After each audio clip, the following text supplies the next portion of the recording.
Tumayo po ang lahat at tayo makiisa sa Eucharistikong pagdiriwang na pamumunuan ng ating Kura Paroko, Reverendo Padre Douglas D. Badong.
Sa ngalan ng Ama at ng Anak at ng Espiritu Santo. Amen.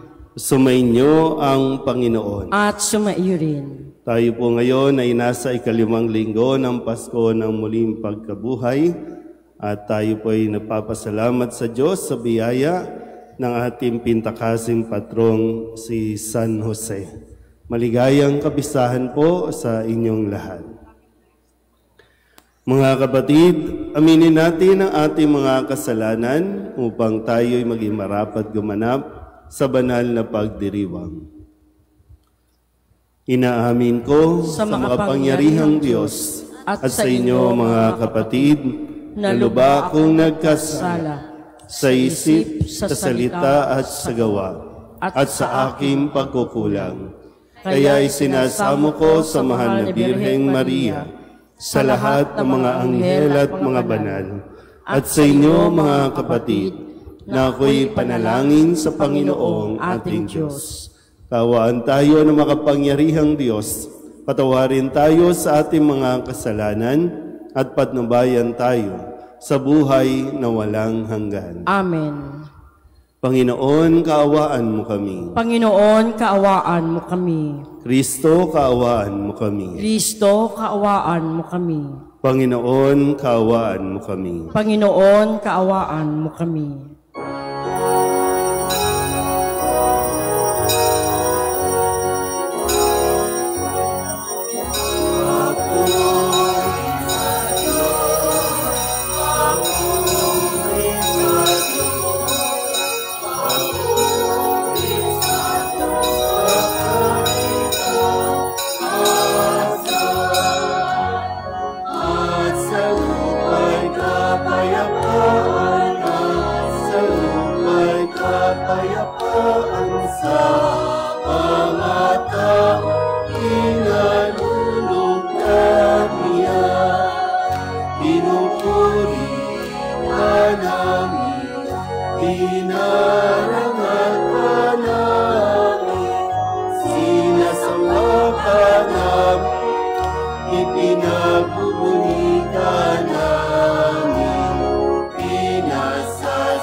Sama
Manalangin tayo. Ama naming makapangyarihan, kaming mga tinubos ay tunghayan mo ngayon sa iyong kagandahang loob upang sa pagsampalataya sa anak mong si Kristo, makamtan ang kalayaan at pamana sa piling mo sa pamamagitan niya, kasama ng Espiritu Santo, magpasawalang hanggan. Amen.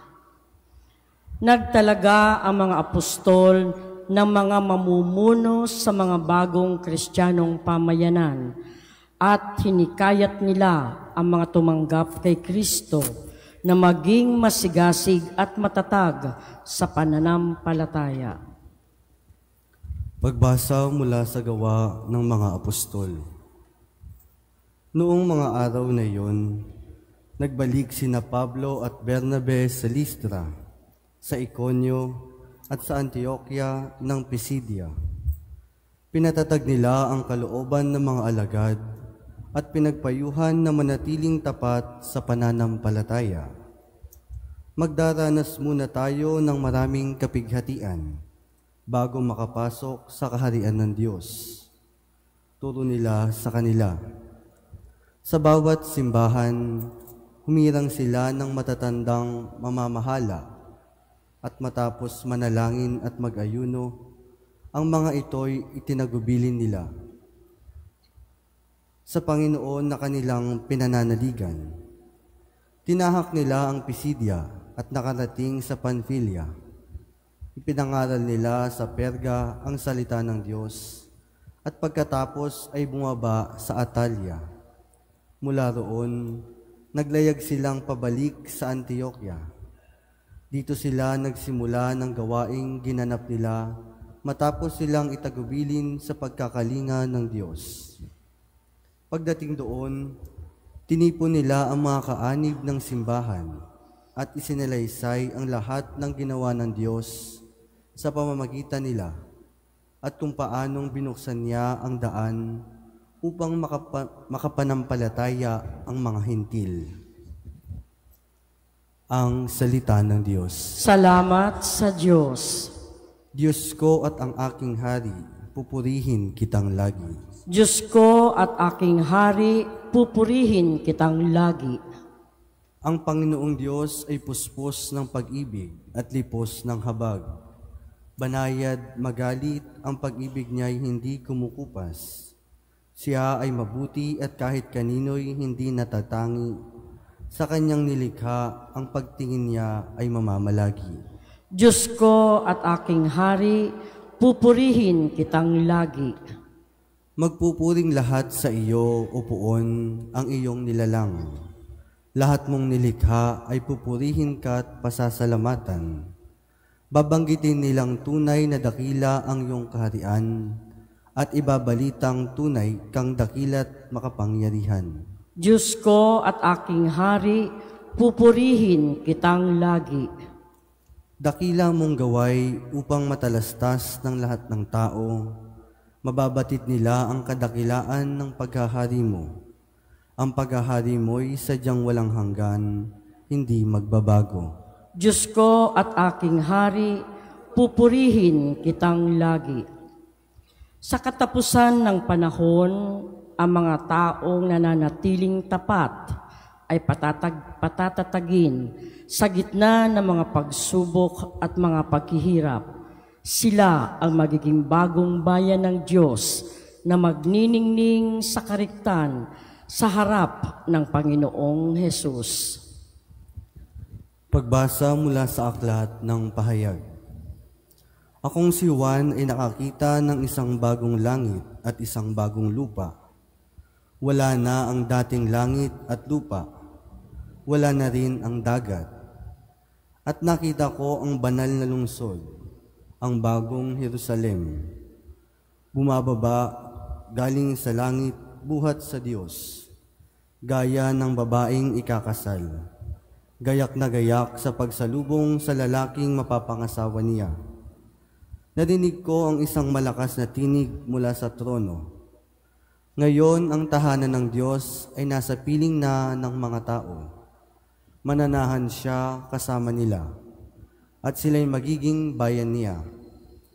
Makakapiling nila ang palagian ang Diyos at siya ang magiging Diyos nila. At papahirin niya ang kanilang mga luha. Wala nang kamatayan, dalamhati, pag-iyak at sakit, sapagkat lumipas na ang dating mga bagay. Pagkatapos ay sinabi ng nakaupo sa trono, ngayon, binabago ko ang lahat ng bagay. Ang salita ng Diyos. Salamat sa Diyos. Magsitayo na po ang lahat.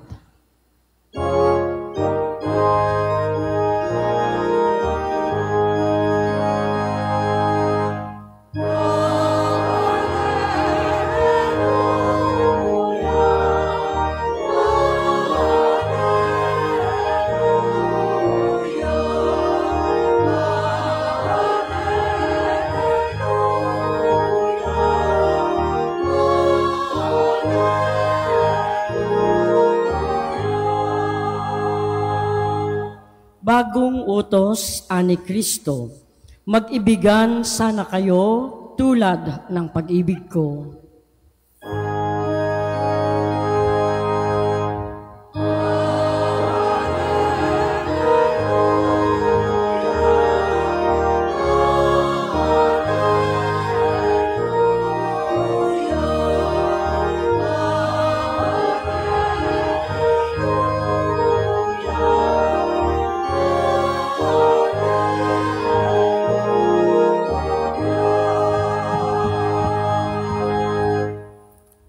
Sumainyo ang Panginoon. At sumaiyo rin. Ang mabuting balita ng Panginoon ayon kay San Juan. Papuri sa iyo, Panginoon.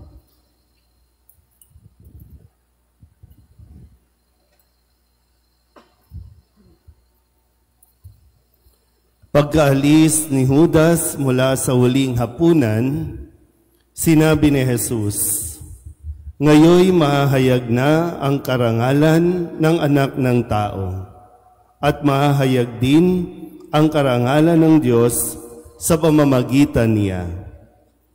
At kung mahayag na ang karangalan ng Diyos, ang Diyos naman ang maghahayag ng karangalan ng anak at gagawin niya ito agad. Mga anak, kaunting panahon na lamang ninyo akong makakasama. Isang bagong utos ang ibinibigay ko sa inyo. Mag-ibigan kayo. Kung paanong iniibig ko kayo, gayon din naman mag-ibigan kayo. Kung kayo'y mag-ibigan, makikilala ng lahat na kayo'y mga alagad ko. Ang mabuting balita ng Panginoon. Pinupuri ka namin, Panginoong Hesukristo. Isang magandang umaga po sa inyong lahat. Happy Fiesta po sa ating lahat. Palakpakan natin ang Panginoon.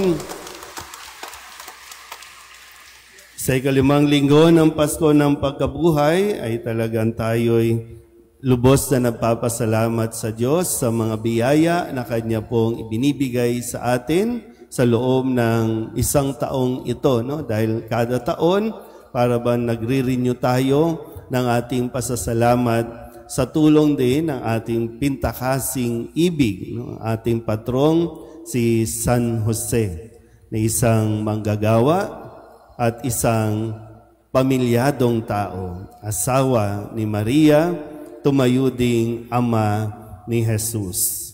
Kaya maganda po, no? Bago kayo maging abala mamaya, na-roll na ba yung lumpia? Yan ang hindi mawawala sa pistahan. Ang lumpia, ang minudo, ang adobo, at ang walang kamatayang pansit. Yan. Pero ganun pa man, no? Kahit ano ang ating maihanda, mailagay sa hapag, ang mahalaga, tayo po ay nagpapasalamat sa Diyos. Huwag na kayong maghanda kung hindi rin naman tayo magpapasalamat sa Panginoon. Kasi kaya tayo mayroong ganito, baka mamaya iba namumblema pa dahil minsan yung attitude natin, ano ba yan, magpepiesta na naman, wala pa rin tayong handa. Bakit kasi hindi nyo itinabi yung mga nakuha ninyo nung May 12 election? Sana ni-reserve nyo muna yung kalahati kasi alam nyo namang malapit na magpiesta. O di ngayon, nga, kasi aasa kayo. Wala nang ayuda ngayon dahil tapos na. Ang tanging ayuda na nananatiling tapat na sa atin, ang ayuda mula sa Panginoon. Yan ang talagang hanggang ngayon, kahit tayo ay hindi maging tapat sa Kanya, hanggang ngayon siya ay nananatiling tapat at laging nagbibigay sa atin ng gabay. Sa linggong ito, maganda po nasa yung konteksto ng ating pong ebanghelyo, ito ang kanyang sinabi bago pa mangyari ang pagpapakasakit, ang pagkamatay at muling pagkabuhay. Ito yung habilin ni Jesus sa kanyang mga alagad na sa pamamagitan nila makikilala ng maraming tao kung hindi man ng buong mundo na sila ay mga alagad niya sa pamamagitan ng pag-iibigan. So pag nakikita ng mga itong mga alagad na ito, hinahangaan nila kasi kahit magkakaiba sila, nagmamahalan sila. Itong mga alagad na ito, kahit na inuusig, kahit na nakakaranas ng panguusig, nag-iibigan pa rin at umiibig pa rin. At ang makikita nila doon, si Jesus. Kaya nga dito, magandang makita natin yung tagpo. Sabi sa umpisa, pagkaalis ni Judas. Ano ba ang gagawin ni Judas? Ano ba ang ginawa ni Judas? E di ipinang Judas si Jesus. Ibinenta si Jesus. Diba? Ito yung nangyari. Pagkaalis si Judas, nakipag-usap na siya doon sa ilang mga partido. Yan. Sa ilang mga partido noon na talagang nagbabalak din at may galit din kay Jesus. Ibinenta siya sa halagang 30 pirasong pilak para lamang maging spy. Tandaan mo ha, ire-report mo sa amin kung anong ginagawa ni Jesus, saan siya napupunta, anong kanyang sinasabi. Ganyan. Yan. Matutuwa ba kayo kapag alam ninyong may nanguhudas sa inyo? Pero mukhang sanay na kayo, Dalawa lang naman yan. Tayo ang inuhudas o ikaw ang nagiging hudas. Pero alin sa dalawa, ang maganda po dito, matapos kasi yung part na yan, di ba Ano ang sinabi ni Jesus? Mag-ibigan kayo. Ito ang aking utos. Mag-ibigan kayo.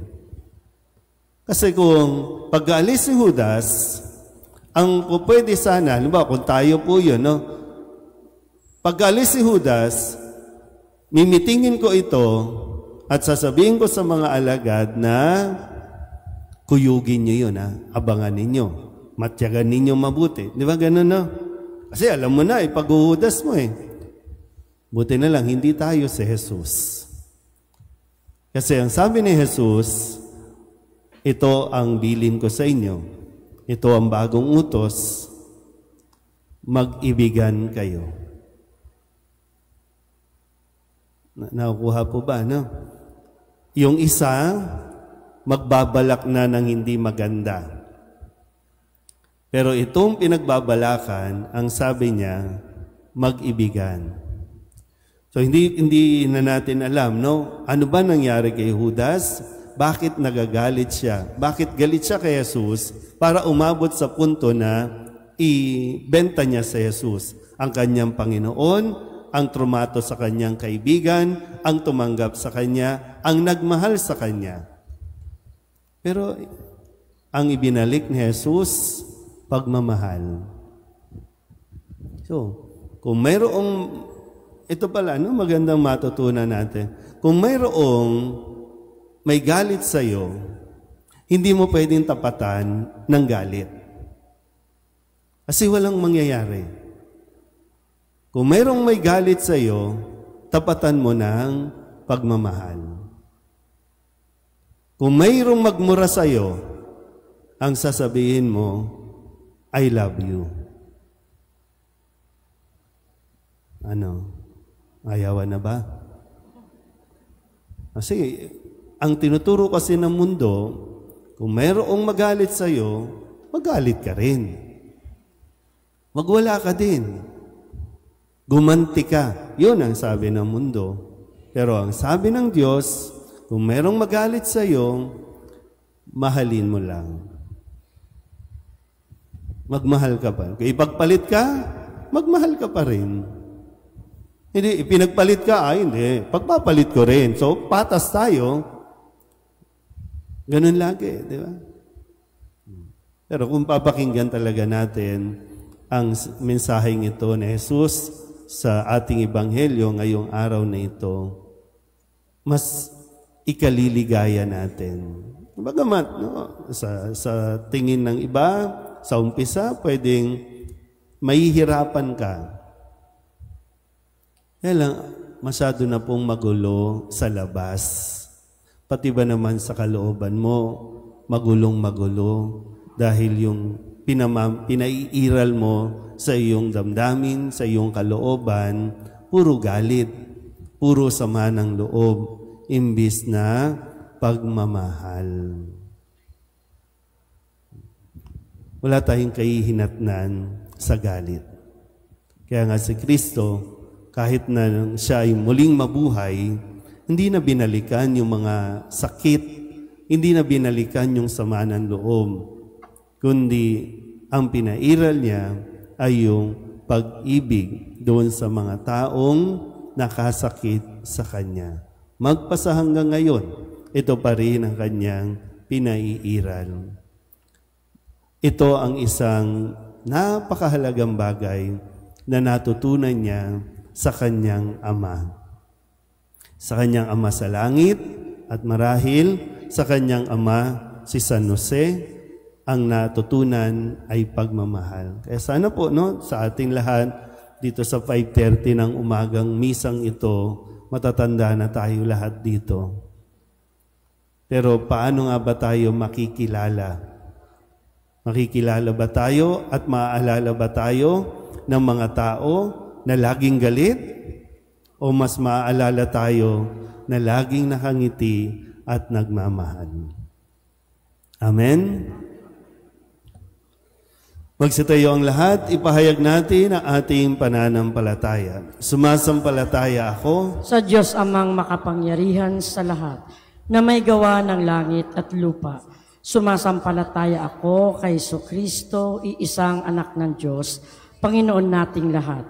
Nagkatawang tao, siya lalang ng Espiritu Santo, pinanganak ni Santa Maria Birhen, pinagpakasakit ni Poncio Pilato, pinako sa krus, namatay, inilibing, nanaog sa kinaroroonan ng mga yumao, nang may 3 araw na buhay na mag-uli, umakyat sa langit, naluluklok sa kanan ng Diyos Amang makapangyarihan sa lahat.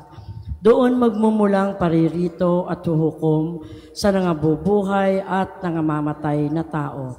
Sumasampalataya naman ako sa Diyos Espiritu Santo, sa banal na simbahang Katolika, sa kasamahan ng mga banal, sa kapatawaran ng mga kasalanan, sa pagkabuhay na muli ng nangamatay na tao, at sa buhay na walang hanggan. Amen. Buong pagtitiwala tayong lumapit sa Ama nating Diyos at ilapag natin sa Kanyang harapan ang ating mga kahilingan.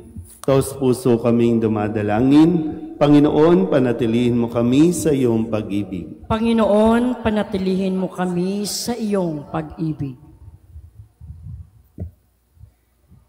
Patatagin nawa ang mga namumuno sa ating simbahan upang patuloy silang maging buhay na tanda ng pag-ibig ng Diyos sa mundo sa pamamagitan ng tapat nilang pamumuhay at paglilingkod sa bayan ng Diyos.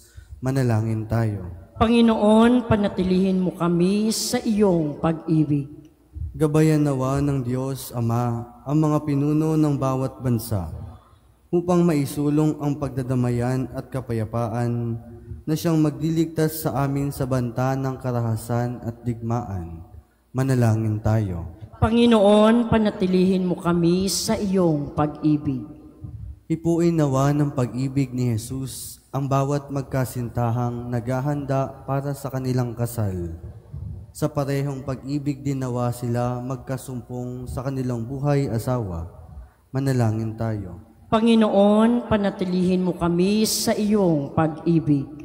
Dumami nawa ang mga tunay at tapat na saksi ng pag-ibig ng Diyos sa mundo, mga Kristiyanong pamilya, pari, mga reliyoso at reliyosa, mga binata at dalaga, at mga balo. Si Kristo nawa ang kanilang maging tanggulan at kalakasan. Manalangin tayo. Panginoon, panatilihin mo kami sa iyong pag-ibig. Tanggapin nawa ng mahabaging Diyos ang mga kapatid nating yumauna, umaasa at nanalig sa muling pagkabuhay. Manalangin tayo. Panginoon, panatilihin mo kami sa iyong pag-ibig.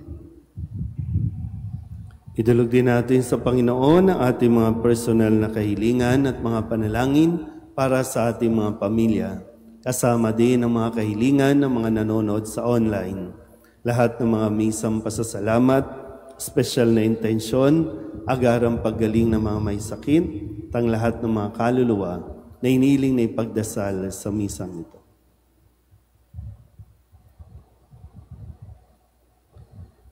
Ang lahat ng ito iniling namin sa ngalan ni Kristong aming Panginoon. Amen.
Magsitayo na po ang lahat.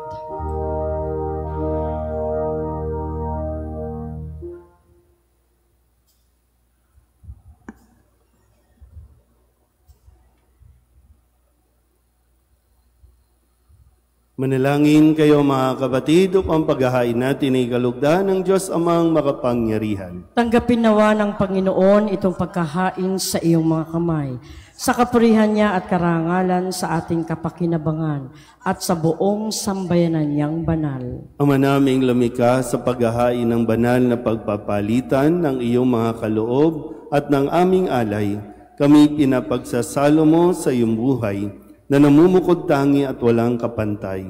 Ipagkaloob mo ang aming pakikinabang sa iyong pakikisamang aming maaasahan ay siya ring umiral sa aming pamumuhay araw-araw. Sa pamamagitan ni Jesu Kristo, kasama ng Espiritu Santo, magpasawalang hanggan. Amen. Sumainyo ang Panginoon. At sumaiyo rin.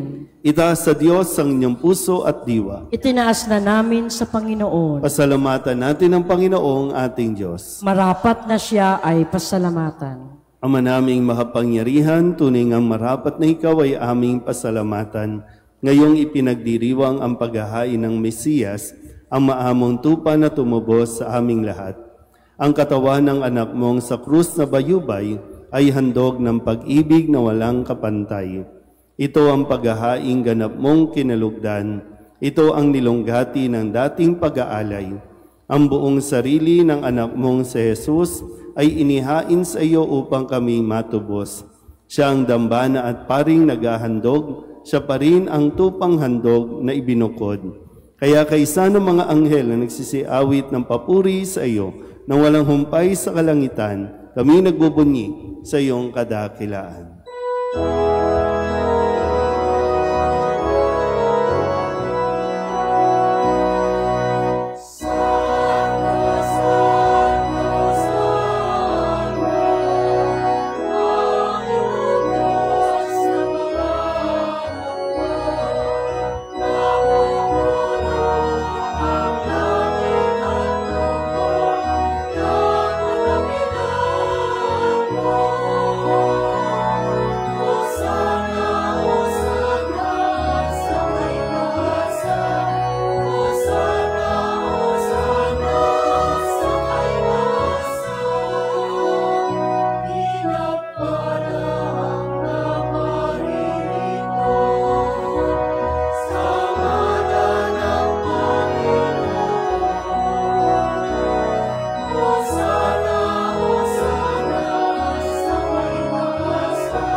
Ama naming banal, ikaw ang bukal ng tanang kabanalan.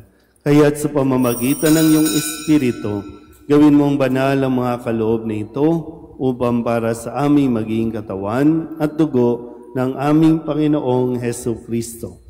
Bago niya pinagtiis ang kusang loob na maging handog, hinawakan niya ang tinapay, hinasalamatan kaniya, pinaghati-hati niya iyon, iniabot sa kanyang mga alagad at sinabi, tanggapin ninyong lahat ito at kanin, ito ang aking katawan na ihahandog para sa inyo.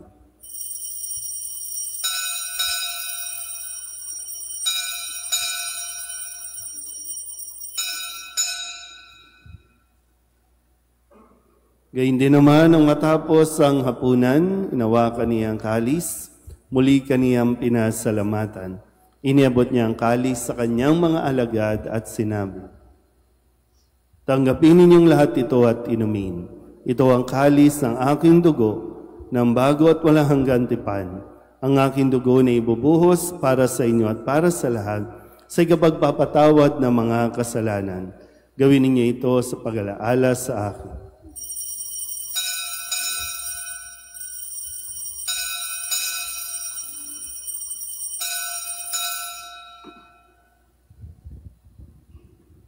Ipagbunyi natin ang misteryo ng pananampalataya.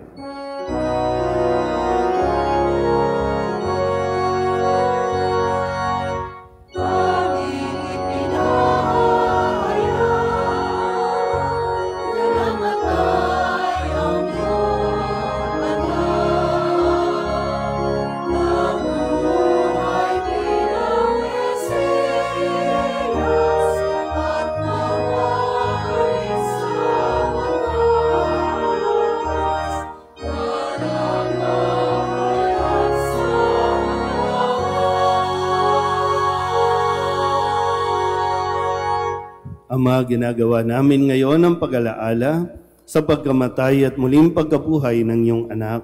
Kaya tiniaalay namin sa iyo ang tinapay na nagbibigay buhay at ang kalis na nagkakaloob ng kaligtasan. Kami nagpapasalamat dahil kami iyong minarapat na tumayo sa harap mo para maglingkod sa iyo. Isinasama namin kami magsasalo-salo sa katawan at dugo ni Kristo ay mabuklod sa pagkakaisa sa pamamagitan ng Espiritu Santo. Ama, lingapin mo ang iyong simbahang laganap sa buong daigdig. Puspusin mo kami sa pag-ibig kaysa ni Leon na aming Papa at ni Jose na aming Obispo at ng Tanang Kaparian. Alalahanin mo rin ang mga kapatid namin na himlay na may pag-asang sila'y muling mabubuhay, gayon din ang lahat ng mga pumanaw. Kahawaan mo sila at patuloyin sa iyong kaliwanagan. Kahawaan mo at pagindapating kaming lahat na makasalo sa iyong buhay na walang wakas. Kaysa naman na Birheng Maria na Ina ng Diyos, ng kabiyak ng puso niyang si San Jose, kaysa ng mga apostol at ng lahat ng mga banal na namuhay dito sa daigdig ng kalugod-lugod sa iyo, may pagdiwang nawa namin ang papupuri sa ikararangal mo sa pamamagitan ng iyong anak na aming Panginoong Heso Kristo. Sa pamamagitan ni Kristo, kasama niya sa Kanya, ang lahat ng parangal at papuri ay sa iyo, Diyos Amang makapangyarihan, kasama ng Espiritu Santo, magpasawalang hanggan.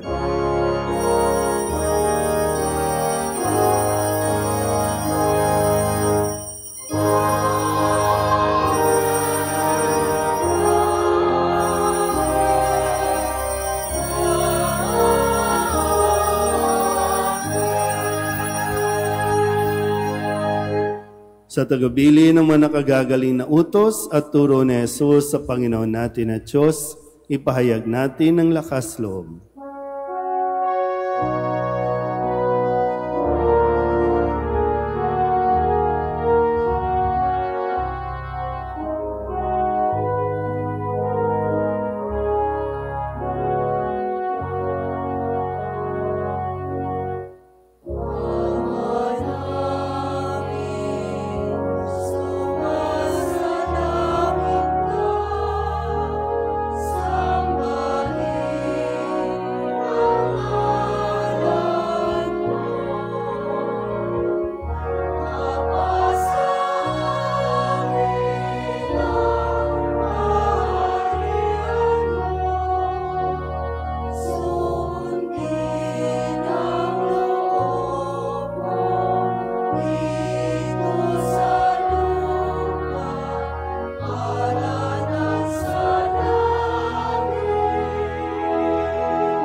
Inihiling namin kami iadya sa lahat ng masama, pagkalooban ng kapayapaan araw-araw, iligtas sa kasalanan at ilayo sa lahat ng kapahamakan, samantalang aming pinananabikan ang dakilang araw ng pagpapahayag ng tagapagligtas namin sa Heso Kristo. Sapagkat iyo ang kaharian at ang kapangyarihan at ang kapurihan magpakailanman. Amen. Panginoong Heso Kristo, sinabi mo sa iyong mga apostol, kapayapaan ang iniiwan ko sa inyo, ang aking kapayapaan ang binibigay ko sa inyo.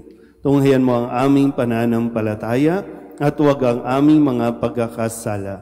Pagalooban mo kami ng kapayapaan at pagkakaisa ayon sa iyong kalooban, kasama ng Espiritu Santo, magpasawalang hanggan. Amen. Ang kapayapaan ng Panginoon ay laging sumainyo. At sumaiyo rin. Mabigayan po tayo ng kapayapaan sa isa't isa. Kordero ng Diyos na nag-aalis ng mga kasalanan ng sanlibutan, maawa ka sa amin. Kordero ng Diyos na nag-aalis ng mga kasalanan ng sanlibutan, maawa ka sa amin. Kordero ng Diyos na nag-aalis ng mga kasalanan ng sanlibutan, ipagkaloob mo sa amin ang kapayapaan. Ito ang kordero ng Diyos. Ito ang nag-aalis ng kasalanan ng sanlibutan. Mapalad ang mga inanyayahan sa kanyang piging. Panginoon, hindi ako karapat-dapat na magpatuloy sa iyo, ngunit sa isang salita mo lamang ay gagaling na ako.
Magsitayo na po ang lahat.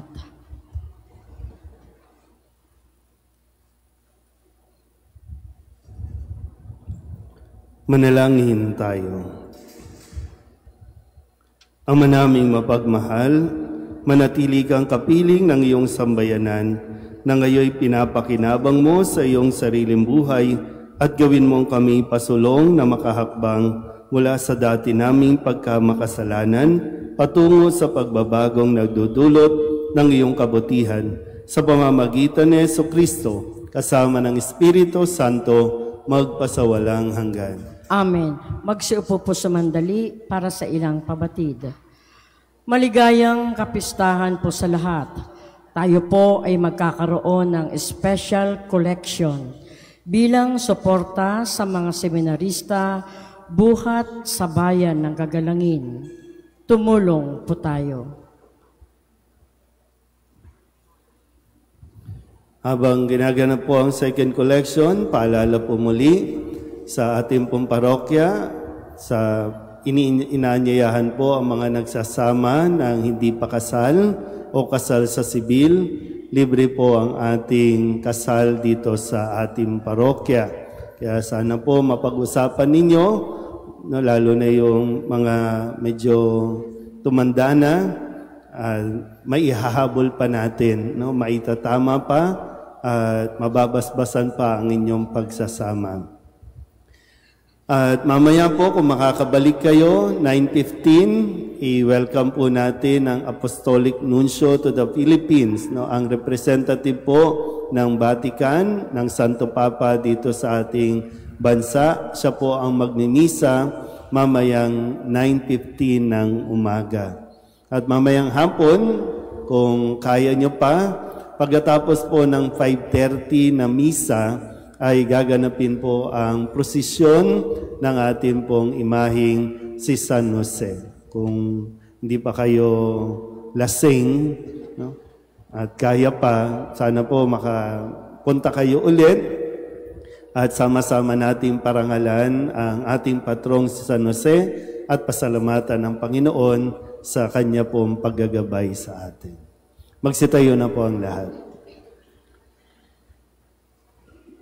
Sumainyo ang Panginoon. At sumaiyo rin. At pagpalain kayo ng makapangyarihang Diyos, Ama at Anak at Espiritu Santo. Amen. Tapos ang banal na misa, humayo tayo sa kapayapaan ni Kristo. Salamat sa Diyos. Happy Fiesta po sa inyong lahat.